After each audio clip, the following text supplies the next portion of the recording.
Vous savez, si vous êtes comme moi, déjà un petit moment qu'on marche avec Jésus, hein, certains sont même plus grands que moi, ils ont plus d'années qui marchent avec Jésus, je suis qu'un petit jeune homme avec Dieu. Et puis, mais vous savez bien que parfois Dieu, il agit d'une manière qui à nos yeux n'a pas de sens. Et puis, certains comme moi aussi, hein, vous pareil, on a besoin parfois de réponses plus claires. Parfois c'est un peu flou ce qu'il nous dit. Et nous avons tous ce besoin d'avoir des réponses plus claires, hein, pour pouvoir combler les pourquoi et les comment qu'on a toujours dans le cœur. Pourquoi Seigneur et comment Seigneur ça va se passer. Mais en regardant la parole de Dieu, celle qui nous remplit de foi, qui nous amène à avoir vraiment cette foi, cette vraie foi, on pourrait penser au peuple d'Israël, par exemple, avant de quitter l'Égypte, après avoir quitté, pardon, l'Égypte. Ils se trouvent face à la mer, et puis ils entendent cet ordre en disant marchez, avancez. Alors qu'ils n'avaient ni barque, ni gilet de sauvetage. Il y avait devant eux la mer, mais ils entendaient marcher. C'est quand même un peu compliqué si nous mettons à leur place. On pourrait penser aussi à ce couple-là lors de leur mariage où le vin a manqué. Et puis Jésus arrive et dit au serveur de lui apporter de l'eau pour résoudre le problème. Il n'y a pas de sens. C'est du vin qui manque. On pourrait penser aussi à cette foule de 5000 personnes qui étaient abattues, affamées, voilà, dans le désert. Et Jésus dit aux disciples, donnez-leur à manger. Alors qu'ils n'avaient que 5 brioches et 2 petites sardines. 5 pains et 2 poissons, voilà. Juste pour faire un lien ici à la Vendée, quoi. Voilà, il n'y a pas de sens parfois avec Dieu. 5000 personnes avec ça. On pourrait penser aussi aux apôtres, les pêcheurs qui étaient à la mer. Et pendant toute la nuit, ils ont essayé, ils n'ont rien pris. Il arrive quelqu'un au bord de la mer, il leur crie en disant jetez de l'autre côté de la barque, alors qu'il était un charpentier. Il est marin, pêcheur qui était expérimenté, mais on a essayé toute la nuit. Pourquoi jeter encore une fois de l'autre côté, côté droite de la barque? Parfois, tu vois, vous voyez, il n'y a pas de sens ce que Dieu nous dit. Mais en fait, c'est toujours la vérité, c'est toujours le bon chemin à suivre, même s'il n'y a pas de sens. Mais je commence avec ça, mais on va revenir à la fin.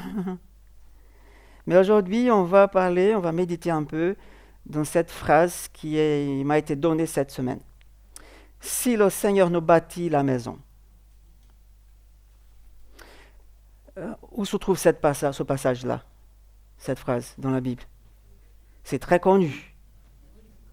C'est dans Psaume 127. Et si vous avez une Bible, vous pouvez me suivre là maintenant. Psaume 127. On n'a que 5 versets dans ce psaume-là. Si le Seigneur nous bâtit la maison, qu'est-ce que ça peut donner?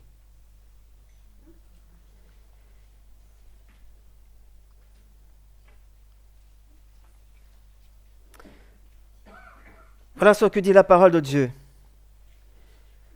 Si une maison n'est pas construite par l'Éternel, ceux qui la construisent travaillent inutilement. Si une ville n'est pas gardée par l'Éternel, celui qui la garde veille inutilement ou en vain. C'est inutilement que vous vous levez tôt, que vous vous couchez tard et que vous mangez un pain gagné avec peine. Il en donne autant à ses bien-aimés pendant leur sommeil. L'héritage que l'Éternel donne sont des fils. Les enfants sont une récompense. Les fils qu'un homme a dans sa jeunesse sont pareils à des flèches dans la main d'un guerrier. Heureux l'homme qui en a rempli son carquois. Il n'y aura pas honte quand il parlera avec ses ennemis à la porte de la ville. Amen. Seigneur, parle-nous à travers cette parole. Parle, Seigneur, notre cœur. Illumine nos âmes, Seigneur. éclaire nos chemins. Éclaire nos pas, Seigneur, afin que nous soyons ce que tu veux qu'on soit. Bénis-nous, Seigneur, bénis ton Église, bénis tes enfants là maintenant, par ta parole puissante. Amen. Si vous connaissez ce psaume, il fait partie d'une liste qu'on appelle les chants de montée. Il y a 15 psaumes qu'on appelle les chants de montée. Qu'est-ce que c'est, chants de montée? En fait, les Israélites, à l'époque, ils utilisaient ces psaumes-là en chemin. Ils chantaient en chemin quand ils allaient vers la ville sainte, vers Jérusalem. Monter vers la cité, parce que la cité, elle était sur une colline. Et puis, ils utilisaient ces chants-là pour se rappeler pendant le chemin, pendant le voyage. Certains sont partis de très loin, pour se rappeler des faits de Dieu et ce qu'il est. C'est comme si on ne peut pas oublier ça. Et on va vers la cité de Dieu, la maison de Dieu, pour l'adorer. Et en chemin, on se rappelle qui est notre Dieu et quels sont ses faits. Qu'est-ce qu'il a fait? Ils sont en pèlerinage vers la sainte ville, la ville sainte. Ils chantent, ils se rappellent du Seigneur. Parce qu'en fait, parfois, pour certains, ce chemin-là, il était très dangereux, difficile. Et pour se rassurer, se fortifier, ils chantaient ces paroles-là. Et ce psaume 127 faisait partie de cet recueil de chants pendant qu'ils étaient sur le chemin. Mais ici, ce passage, ce psaume, il parle de maison, il parle de ville, il parle de construire, il parle même des enfants. Parfois on dit, mais il n'y a pas trop de liens, mais il y a vraiment de liens. Ce qu'on voit ici déjà, depuis la création, mes amis, Dieu, il nous a fait des bâtisseurs. Il nous a fait de personnes qui construisent, et toujours. Puisque lui, il est un constructeur, il est le créateur. Par excellence, Dieu, il est le bâtisseur infatigable. Il ne se fatigue jamais. Il est constamment en train de créer des choses, de construire des choses. Et comme toi, comme nous sommes créés à l'image de Dieu, comme dit la parole dans la Genèse, nous avons aussi cette même notion, cet même esprit de construire, de bâtir quelque chose. Nous sommes donc des bâtisseurs. On est fait pour bâtir, on est fait pour construire. Si nous sommes là dans ce monde, c'est pour construire. On ne parle pas que des briques, comme ceux qui aiment le BTP ici. On ne parle pas simplement de ça. On parle de bâtir quelque chose de plus excellent, beaucoup mieux, plus mieux que des briques. On lit dans Genèse 1, 28, Dieu créa l'homme à son image, il les a créés à l'image de Dieu, les humains. Et Dieu les bénit, il leur dit, reproduisez-vous, devenez nombreux, remplissez la terre et soumettez-la, dominez-la. Pour remplir la terre, pour dominer la terre, il faut construire. Il faut toujours faire quelque chose. Et selon le dessein de Dieu, son projet, son plan, nous avons été créés pour travailler et dominer la terre. Et pas l'inverse, et pas se laisser dominer par la nature, par la terre, mais l'inverse. Ce qui signifie simplement, mes amis, construire des choses. Nous sommes des êtres créatifs, amener le progrès sur la terre. Contribuer à la terre, contribuer à l'humanité. Et nous pouvons dire que nous sortons pas mal, je pense. Par exemple, imaginez où nous sommes arrivés au thème de technologie, de la médecine, d'astronomie même. On est allé même à la Lune. Certains sont en train même de voir si on peut vivre à Mars, dans la planète Mars. Mais eux, ils n'ont pas la foi. Ils pensent qu'on doit rester ici dans cet univers pour toujours. Mais bon, ils essayent de faire quelque chose. Mais voyez, nous sommes très intelligents, n'est-ce pas? Regardez la médecine. Regardez ce qu'on a, la technologie, les matériels, tout ça. Ça a été donné par Dieu, cette intelligence. Mais la question qu'on doit se poser, et ce passage nous parle de ça, oui, c'est vrai, on est intelligent, on est créatif, on sait faire des choses, mais l'essentiel c'est de savoir pourquoi on fait tout ça. Quelle est la raison? À quoi tout ça, il sert? Est-ce que c'est vraiment utile, tout ça, ce qu'on a créé? Tout dépend de la finalité de ce qu'on crée, ce qu'on va créer, ce qu'on a déjà créé. L'homme est intelligent, est créatif, mais l'intelligence dépourvue de sagesse n'est pas grande chose. Ce qu'on voit aujourd'hui, on est très intelligent, mais il manque de sagesse. Par exemple, ceux qui ont créé les armes, même la bombe atomique, par exemple, très intelligents, mais il leur a manqué peut-être la sagesse. Parce que la sagesse va dire, est-ce qu'on peut utiliser ça? Est-ce qu'on doit utiliser ça? Et ce psaume, il parle de travailler, et travailler dur, mais ce psaume soulève la question du comment et pour quelles raisons on construit les choses. Et si nous prenons en compte que l'auteur de ce psaume, c'est Salomon, vous savez que c'était lui qui a écrit ce psaume-là, c'est Salomon, le fils de David, le roi David, alors je crois qu'il parlait de sa propre expérience, lui, en tant qu'homme intelligent, très sage. Il suffit d'aller dans Ecclésiaste pour voir ce qu'il avait réfléchi, ce qu'il avait conclu de la vie. Ecclésiaste chapitre 2, quelques versets seulement. Chapitre 2 d'Ecclésiaste, verset 4, déjà. Il dit, « Je me suis lancé dans des grandes entreprises, je me suis construit des maisons, je me suis planté des vignes, etc., etc. » Verset 8 à 11, il dit, « J'ai même amassé de l'argent, de l'or, les richesses des rois et des provinces. Je me suis procuré des chanteurs, des chanteuses, et ce qui fait le plaisir des hommes. Des concubines en quantité. » Certains disent qu'il avait 1000. Il en avait 1000. Ouais, il est courageux, hein. Il dit, « Je suis devenu grand, plus grand que n'importe qui avant moi à Jérusalem, sans rien perdre de ma sagesse. Je n'ai rien refusé à mes yeux. Tout ce qu'il réclamait, il a eu tout ce qu'il voulait. Je n'ai privé mon cœur de rien, il dit.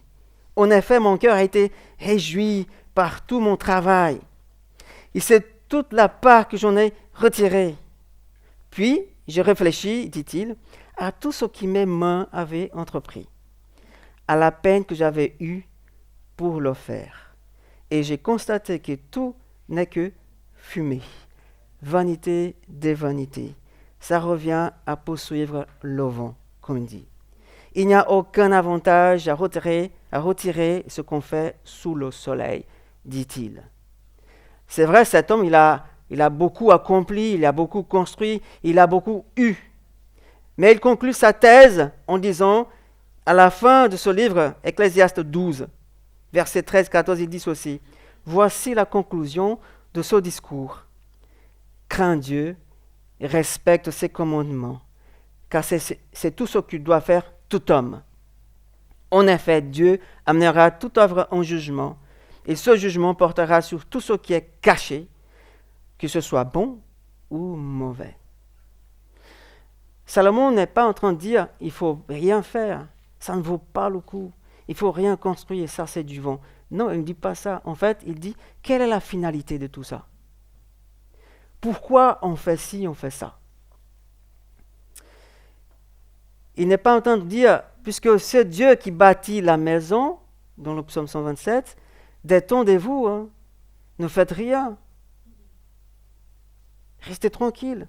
Parce que c'est Dieu qui bâtit les choses, c'est lui qui construit les choses. Ne faites rien. Ne vous couchez pas tard. Ne vous levez pas tôt. Ne travaillez pas autant. Soyez en paix. Non, il n'est pas en train de dire ça. Il dit, oui, c'est vrai, Dieu, il est la source. Il nous donne les moyens, mais c'est à nous de mettre la main à la pâte. C'est à nous de nous impliquer. Dieu nous donne la direction, mais c'est à nous de nous lever et y aller.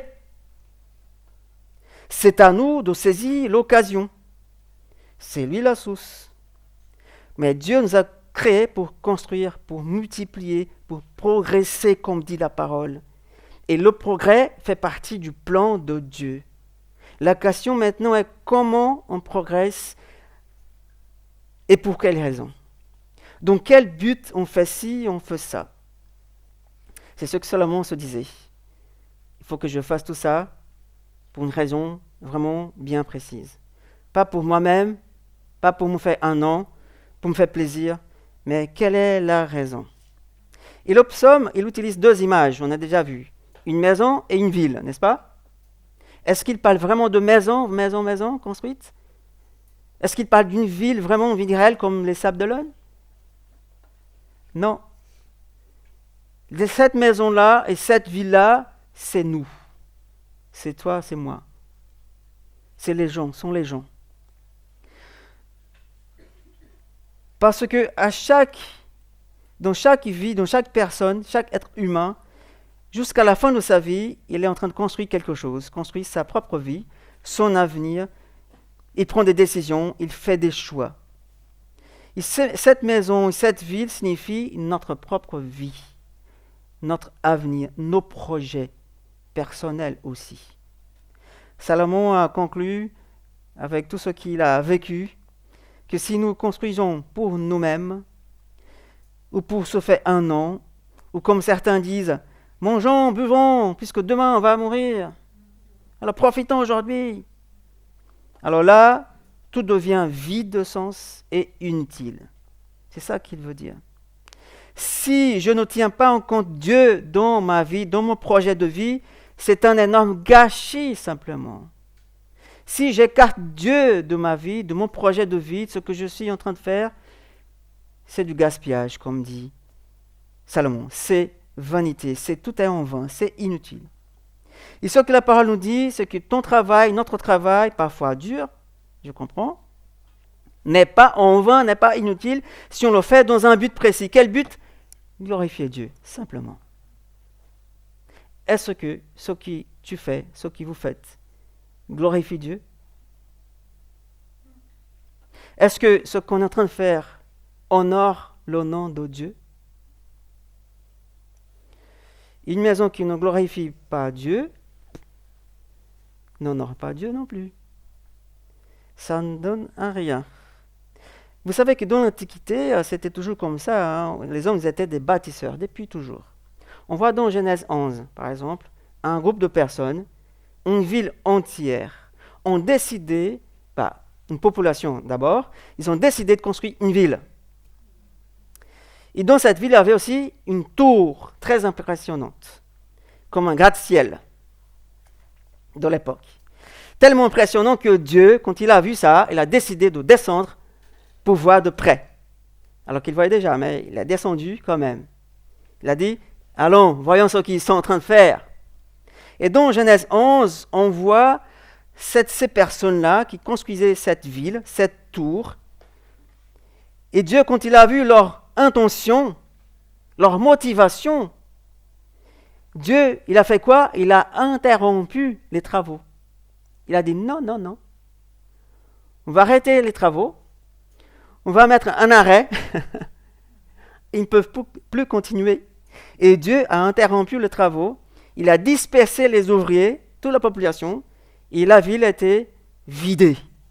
Et elle s'appelle Babel, qui signifie confusion. Parce que ces personnes-là construisaient quelque chose, pas pour Dieu, mais en leur propre nom, par leur propre nom, pour se faire un nom, se faire connaître. C'était de l'orgueil. Et comme ça, il y avait de la confusion, et Dieu a dispersé tout le monde. Là, c'est une ville qui n'était pas bâtie au nom de Dieu. Ce n'était pas le Seigneur qui bâtissait cette ville-là. C'est pour ça qu'il a mis de la confusion.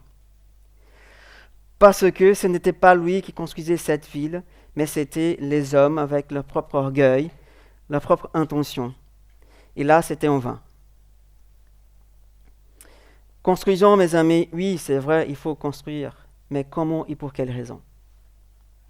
C'est pourquoi Dieu nous a donné ce psaume-là, 127, pour nous mettre en garde, afin que nous ne prenions pas de risques et que nous ne subions pas des mauvaises conséquences. Parce qu'à un moment donné, ça peut arriver que le département de l'urbanisme céleste peut venir y arrêter les travaux. C'est ça qui est arrivé à Babel. Le département d'urbanisme céleste est venu, il dit hop, stop. vous n'avez plus le droit de construire ça. Parce que vous le faites par votre propre nom et non pour glorifier et honorer Dieu. Les Israélites, on revient à notre passage, chantaient ce psaume-là sur le chemin. Et je pense que c'est exactement ce que nous devons aussi faire, chanter pour nous rappeler pendant notre voyage, notre passage ici dans cette terre, qui est Dieu et pour quelles raisons nous faisons ça. Alors que nous sommes en train d'aller vers la cité céleste. Une maison, une ville, notre vie, notre projet de vie, qui ne glorifie pas Dieu, n'est que confusion et fatigue. C'est inutile. Si tout ce qu'on fait n'est pas pour la gloire de Dieu. Alors si tu es imprégné de Dieu, si tu aimes vraiment Dieu, si tu fais ton projet, ta maison, ta vie pour glorifier Dieu, alors tu vas jouir des fruits au lieu de fruits amers. Tu vas jouir de joie et pas de tristesse, pas de fatigue. Tu ne vas pas manger le pain dont parle Salomon, le pain gagné avec peine. Si ce qu'on est en train de faire, c'est pour la gloire de Dieu. Proverbe 3,5 nous dit « De tout ton cœur, mets ta confiance dans le Seigneur. Ne t'appuie pas sur ta propre intelligence. » Et comme ça, tu peux y arriver. Dieu attend de nous, mes amis, que nous puissions construire des choses qui glorifient toujours son nom et pas le nom de n'importe qui. Mon nom, le nom de l'Église, le nom de quelqu'un d'autre. Première chose. Deuxième chose, on va dans le verset 2, partie B. Salomon est en train de nous dire, « Eh les amis, tout dépend de Dieu. Même si vous avez de l'argent, de la compétence, vous êtes expérimenté dans le domaine, mais tout dépend de Dieu. Et si vous voulez tirer le meilleur parti de votre travail et de la vie, soyez totalement dépendant de Dieu. Ne faites jamais rien tout seul. On se souvient des paroles de Jésus quand il a dit « Sans moi, vous ne pouvez rien faire. » Tout dépend de Dieu, nous dit Salomon ici dans verset 2. Soyons totalement dépendants de lui. Sinon, nous aurons toujours l'impression de tout ce qu'on fait et de tout ce que nous sommes ne vaut rien. C'est inutile. C'est du gâchis. C'est de la fatigue. On est épuisé. Tout dépend de Dieu. Ensuite, si nous suivons vraiment à la lettre les conseils de Salomon, il nous dit qu'il y a une promesse. Toujours ici du verset 2. Il en donne autant à son bien-aimé pendant qu'il dort. Oui, on travaille dur, on fait vraiment, on se bat, on bosse beaucoup, en sachant que tout dépend de Dieu. Et après, il nous dit, il y a une promesse. Ce qu'il dit ici, pendant que nous dormons, Dieu nous donne ce que nous avons besoin, ça signifie le repos. On peut se reposer tranquille. On peut se reposer pendant notre sommeil, au moment qu'on ne peut rien faire, littéralement, parce qu'on dort. Mais le Seigneur, il ne dort jamais. Il ne s'en aille pas. Il ne dort pas. Celui qui garde son peuple, toi, moi, Israël. Il en donne autant à son bien-aimé pendant qu'il dort. Est-ce que tu sais qui tu es, un bien-aimé de Dieu? Tu sais ça? T'es sûr? Alors, qu'est-ce que dit la parole? Il prend soin de toi pendant ton sommeil, pendant que tu ne peux rien faire. En fait, c'est tout le temps, hein? On ne peut rien faire sans lui, déjà. Mais là, cette image, c'est vraiment incroyable, c'est magnifique. Pendant que je dors, je peux dire, avant de me coucher, quand je me couche, avant que je m'endorme, je dis souvent ça, Seigneur, je repose maintenant mon corps et mon âme en toi. Parce que je sais que tu me gardes pendant mon sommeil. Ça, c'est une promesse pour ceux et celles qui dépendent de Dieu. Et comme ça, mes amis, nous ne serons pas fatigués autant. Parce que je sais que Dieu prend soin de moi pendant que je dors. Et là, je peux me reposer tranquille, en paix, n'est-ce pas? Je peux poser ma tête sur l'oreiller tranquille. Parce que mon gardien surveille sur moi tout le temps. Si je dépends de lui, j'aurai du repos. Je me coucherai en paix, sans appréhension, sans m'inquiéter pour rien. Car pendant que je dors, le Seigneur est là pour moi. Il est à l'œuvre. Parce qu'il ne sommeille pas, il ne dort pas. C'est un appel, mes amis. C'est un appel pour se reposer dans le Seigneur. Dieu t'appelle à se reposer en lui. Car tout dépend de lui. Ta santé, ton travail, ton argent, ton énergie, tes projets, ta famille, tout dépend de Dieu. Alors pourquoi s'inquiéter autant? Pourquoi se donner tant de peine? Se battre? Pourquoi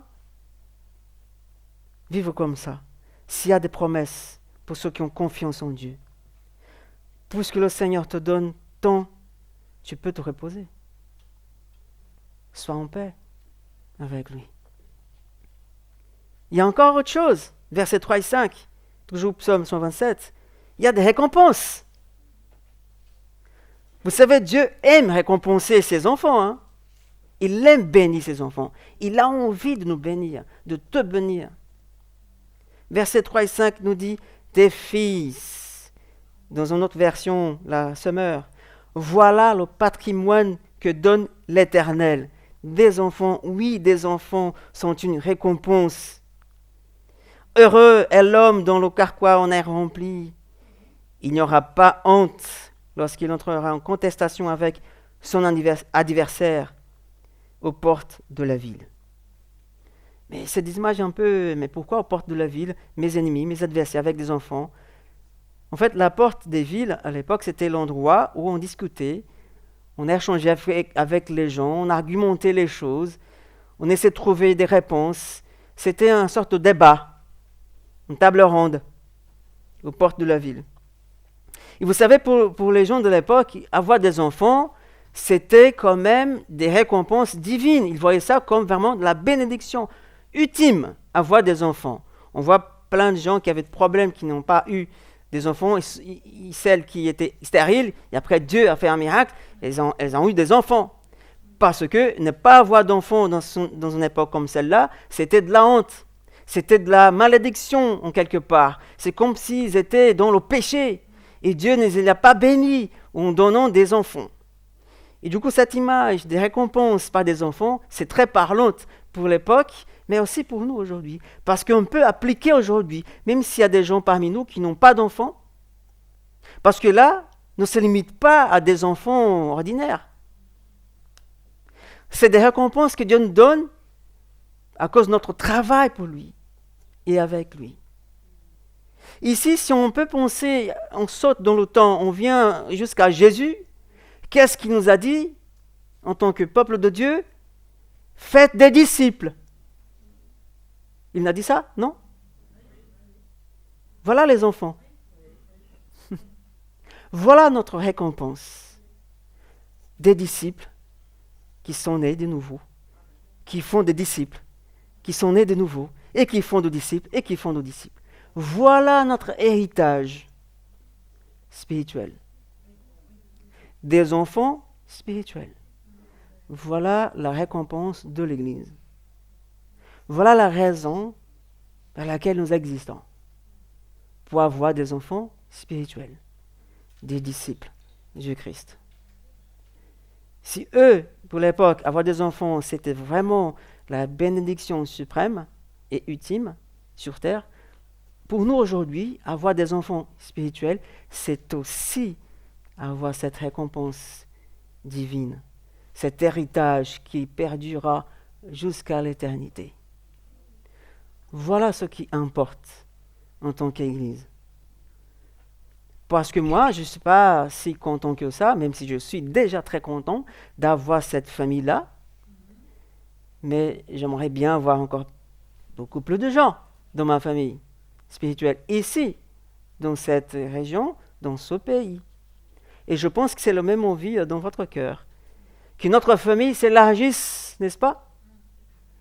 Que les gens soient sauvés, restaurés, des âmes transformées, nés de nouveau, qui ont goûté cette eau vive qu'on avait déjà goûtée.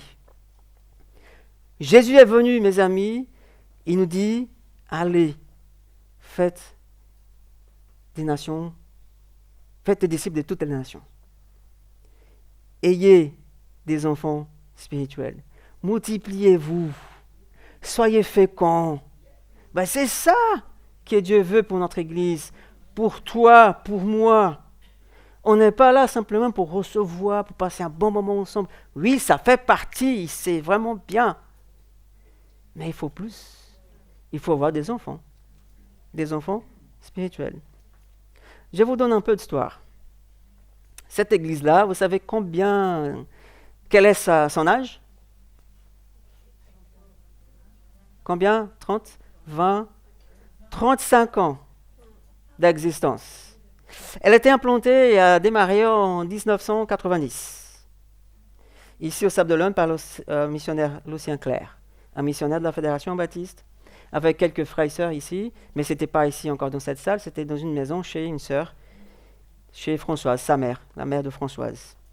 Puis en novembre de 1997, notre église, avant été un petit groupe, est passée au statut, comme on appelle, un poste MIB, c'est-à-dire on est filié à la Fédération Baptiste. Un poste MIB. MIB, c'est Mission Intérieure Baptiste. On était en implantation à l'époque.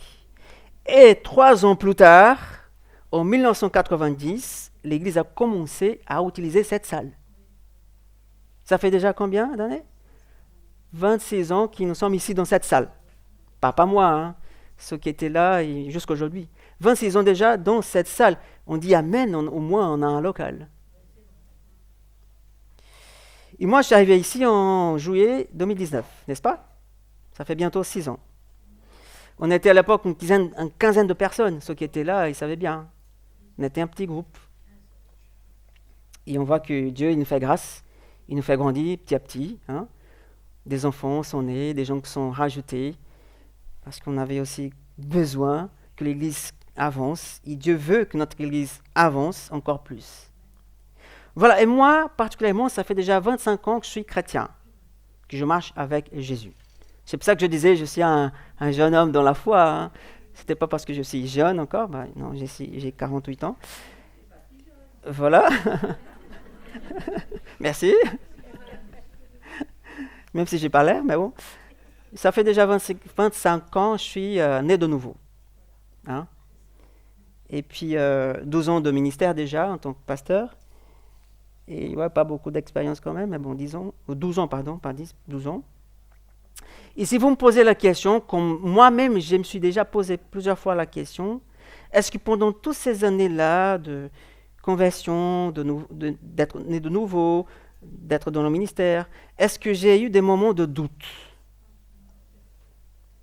Bien sûr que oui. Je pense que vous aussi. Je ne suis pas le seul. Oui, j'ai eu beaucoup de doutes pendant mon chemin de foi. Pourquoi je fais ça, quoi? J'aurais même pu faire autre chose. Est-ce que ce que je crois là est vraiment la vérité? Je ne sais pas si vous avez déjà posé cette question. Est-ce que la foi là de la Bible, est-ce que c'est vraiment la vérité? Et pourquoi je fais ça, ce ministère?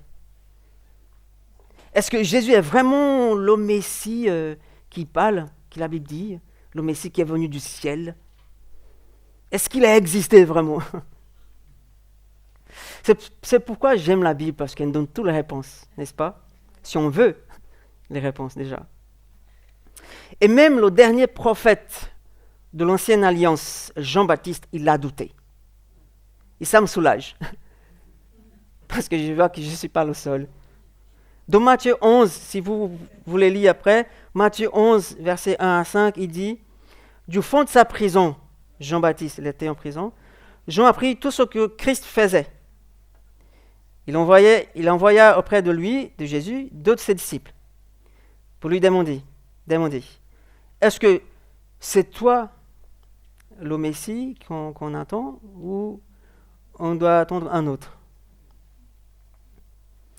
Et Jésus répond aux deux disciples qui sont venus, retournez auprès de Jean et racontez-lui ce que vous entendez et ce que vous voyez. 2 points. Les aveugles voient, les paralysés marchent normalement, les lépreux sont purifiés, les sourds entendent, les morts ressuscitent.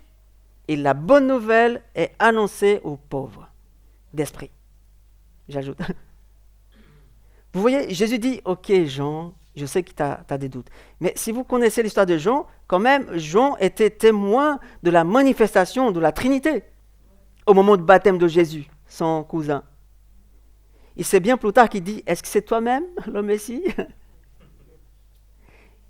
Et pourtant, il avait entendu la voix de Dieu. Voici mon fils bien-aimé. Suivez-le. Et là, au bout, il était en prison. Il était abattu. Quelques heures avant qu'il soit décapité. Il dit, est-ce que c'est Jésus même le Messie? Est-ce que tout ça c'est vrai? Ou est-ce que je fais ça pour rien? Est-ce que j'ai construit ma maison pour rien? C'est inutile tout ça? Il veut savoir. Et c'est pour ça qu'il envoie ses disciples pour demander à Jésus, es-tu vraiment celui qu'on attendait, qui devait venir? Ou bien devons-nous en attendre un autre? C'est pour ça que je dis, oui, j'ai eu des doutes pendant ce chemin-là. Mais quand je lis ça, Joël, les aveugles voient, les lépreux sont purifiés, les malades sont guéris, et la bonne nouvelle est annoncée, et des gens sont nés de nouveau. Ah oui, Jésus, c'est vrai. Tout ça, c'est vrai. Je peux continuer. Mais plus tard, j'aurai peut-être encore des doutes. Et je reviendrai dans ce passage pour écouter Jésus en disant, Joël, tiens bon, les aveugles voient, les paralysés marchent, les sourds entendent, les morts ressuscitent.